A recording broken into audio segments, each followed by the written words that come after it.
Assalamualaikum warahmatullahi wabarakatuh. Kita belajar lagi tentang matematika. Apa yang akan kita pelajari selama satu bab ke depan? Yang pertama adalah tentang segi empat. Kita akan mempelajari tentang jenis-jenisnya, ada sifat-sifatnya, dan juga rumus keliling dan luas segi empat. Kemudian pada segitiga kita akan mempelajari tentang jenis-jenis segitiga, mempelajari apa itu garis istimewa yang ada pada segitiga. Kemudian kita juga mempelajari tentang ruas dan keliling dari segitiga itu. Kita mulai dari yang pertama dulu, yaitu segi empat. Nah, di sini saya akan menunjukkan jenis-jenis segi empat serta sifat-sifatnya ya anak-anak. Nah, perhatikan bahwa segi empat itu adalah suatu bangun datar tertutup yang memiliki empat sisi. Jadi segi empat itu tidak melulu hanya persegi. Jenis-jenis segi empat yang akan kita pelajari nanti selama satu bab ke depan itu yaitu tentang persegi, persegi panjang, jajar genjang, belah ketupat, layang-layang, dan trapesium. Ini untuk jenis-jenis ini untuk ciri-cirinya bisa kalian baca sendiri, bisa kalian pause videonya, terus nanti kalian baca masing-masing ya, karena ini kan cuman perlu dibaca dan diingat saja. Kemudian untuk rumus-rumusnya. Nah, untuk rumus-rumus ini tidak akan saya berikan contoh soal dulu, jadi baru akan saya tunjukkan bahwa kalau bangun datar yang ini rumusnya ini kayak gitu. Oke, yang pertama kita akan bahas tentang persegi. Persegi itu bentuknya seperti ini ya, masih ingat kan? Jadi dia semua sisinya sama dan masing-masing sisi itu diberi nama S atau sisi. Nah, kelilingnya itu adalah 4 dikalikan S. Jadi maksudnya satu sisi yang ini ditambahkan sisi yang ini, ditambahkan sisi yang ini, ditambahkan sisi yang ini, dan karena mereka itu sisinya sama panjang, maka menjadi 4 kali S. Selanjutnya untuk rumus luasnya, yaitu L sama dengan sisi dikali dengan sisi. Oke, sudah paham ya pasti.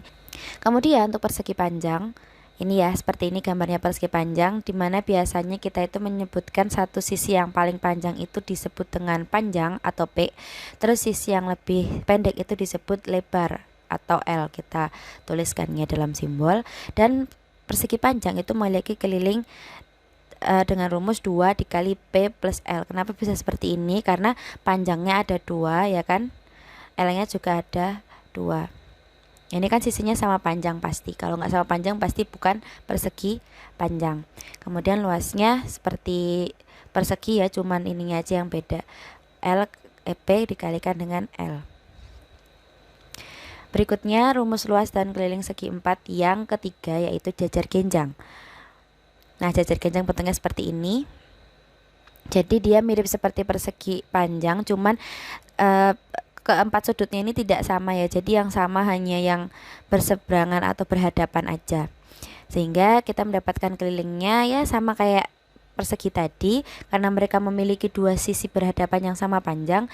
Jadi 2 dikali A, di mana A itu adalah alas dan S itu sisi yang satunya.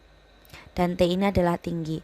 Nah, T-nya ini kita gunakan untuk mencari luas, karena luasnya adalah A dikali T, di mana A tadi alas, T adalah tingginya.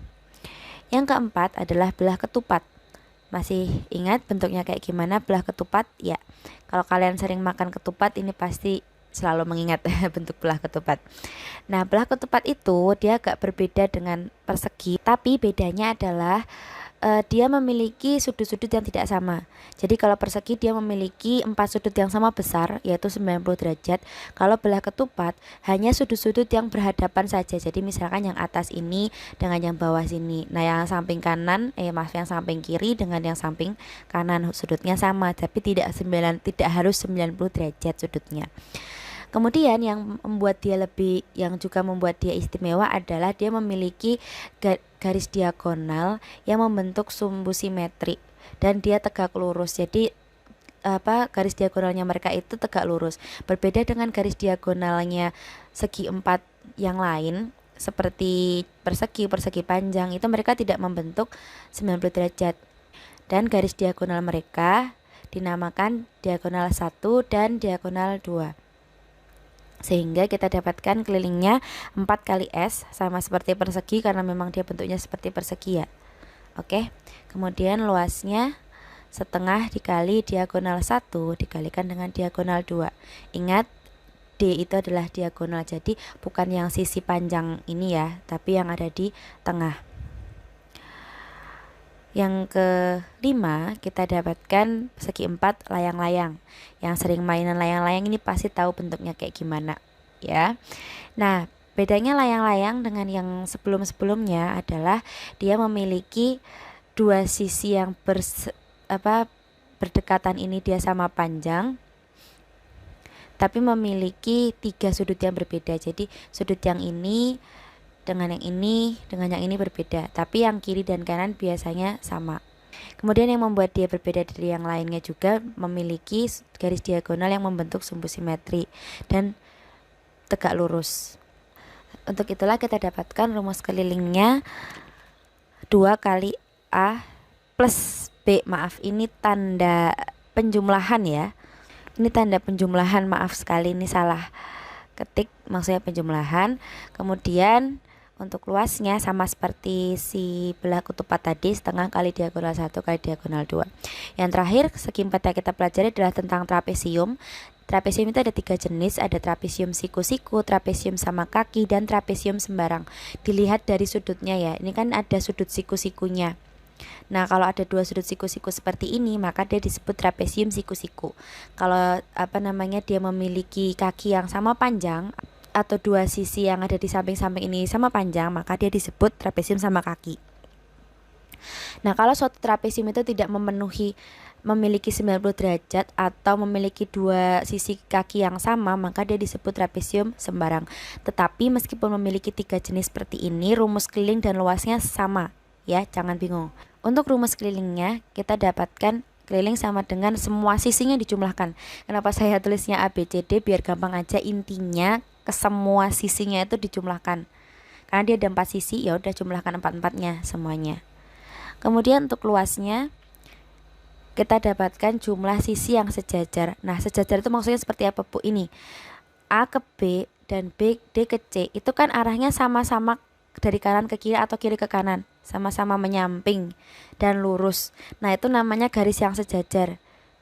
Terus yang ini juga dari K ke L, N ke M, kan dia garis lurus yang mendatar semuanya. Nah, itulah dia disebut 2 garis yang sejajar. Jadi jumlah sisi yang sejajar itu maksudnya adalah yang atas ditambah yang bawah ini. Yang ini juga sama, KL ditambah dengan NM. Yang ini juga PQ ditambah dengan SR dikalikan dengan T. Nah, T itu adalah tinggi dari titik A ini ke D. Kalau trapesium siku-siku gampang ya melihatnya.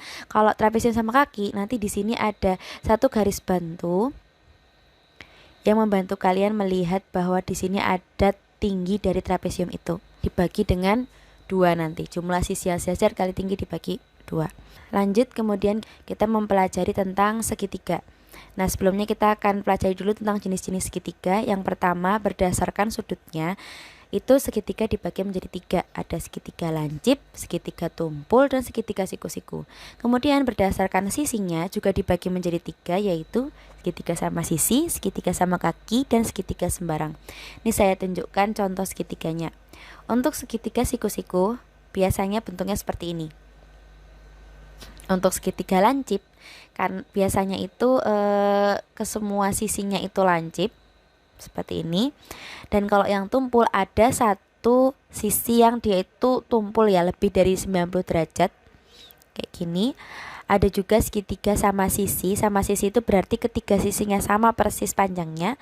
Kemudian ada segitiga sama kaki, sisi bagian sampingnya ini aja yang sama.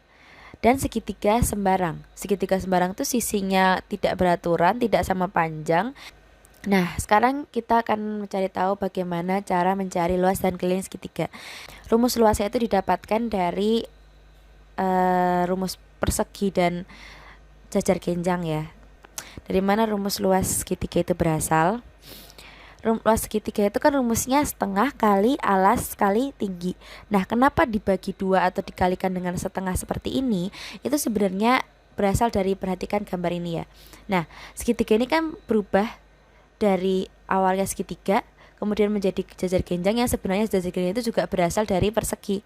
Nah, hanya ini sebenarnya adalah sisi dari persegi panjang, ya kan? Dan B-nya itu atau alasnya itu adalah panjangnya dari persegi panjang kayak gitu loh. Segitiga ini kan terbentuk dari satu persegi panjang yang dibelah jadi 2 kayak gitu loh. Oke, kemudian kelilingnya yaitu sisi 1 kali sisi tambah sisi 2 tambah sisi 3. Ini sama kayak yang trapesium tadi ya konsepnya. Jadi semua sisi ditambahkan.